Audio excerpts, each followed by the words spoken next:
One thing he just talked about was the fact that the border is not secure and that anybody who says otherwise is living in a fantasy land.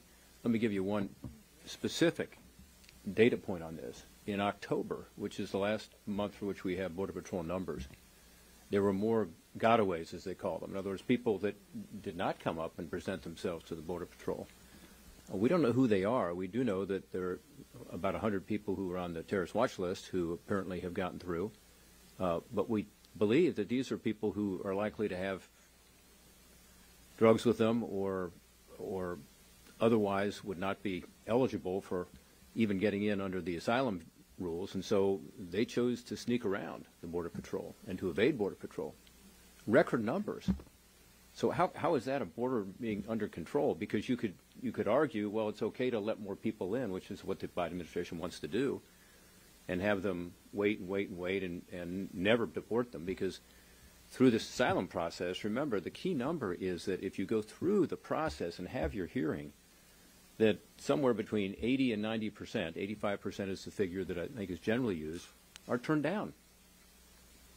So you have this huge backlog of almost 2 million people. You have years and years of waiting, and then when you go through the process, most people are turned away, and yet they are not deporting people. Remember the 5% figure versus the 65% figure under the Obama years even. So this is not a secure border.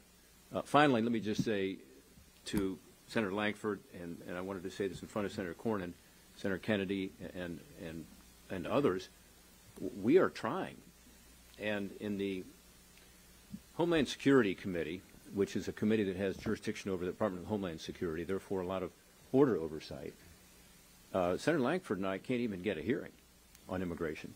And we have tried. We've gone to the extraordinary measure of actually doing our own hearings that are only Republican, because we can't get the committee leadership, because they're listening to their leadership, to even have hearings, much less mark up legislation. Senator Cornyn talked about the same thing to the Judiciary Committee. So there has been an inability to move things forward, and yet John Cornyn has joined up with Senator Sinema on a bill that I support that processes people at the border rather than having them come to the interior for asylum. I've got legislation with Senator Sinema that provides the Border Patrol an additional 1,000 personnel and has a Border Patrol reserve and increases their pay.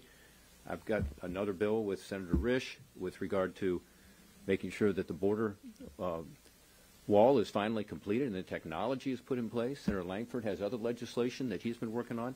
We've all been talking to Senator Tillis and Senator Sinema. I would say for my own sake, I generally support what they're trying to do. But we don't have that interest in the administration or in the Democratic leadership here in the Senate. That's what we've all experienced. So crisis becomes catastrophe.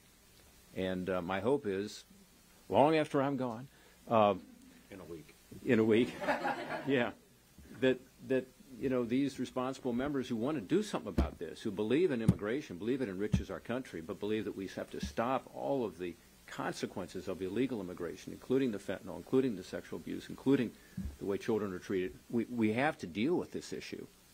And my hope is in the next few months with the new Republican Congress, that will happen. And I hope that, you know, what we're talking about today in terms of Title 42 isn't the only discussion. It has to be a deeper discussion of protecting our country. Let me take